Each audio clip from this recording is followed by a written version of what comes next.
Selam dostlar, biz sizin bilen bugün yüzlük salışı degan oyun oynarбыз. Bu oyun bizge ebi babalarımızdan köşüp kalgan. Bu oyun için kerak bizge şuşunday yüzlük. Hazır men sizge oyunun kaidalarini anlatıp ketem. Bular alıp barışı hem alganlar bizning o'tirib turalar. Şuşlar yüzlükni alamiz, qo'llarimizni hazırlaymiz bog'lashlaydi.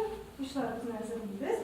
Alıp barışı sezilmishini yüzükni birer o'yinchoqqa solirga tegish. Kimle yüzük yıkırıp şık. Aha, tuttular yanını. Demek bizden Kerim ülgürü bulup çıktı.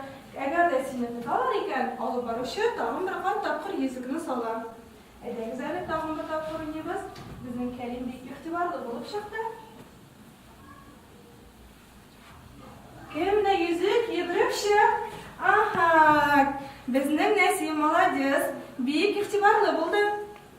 Şulaydı oyununa devam ederiz.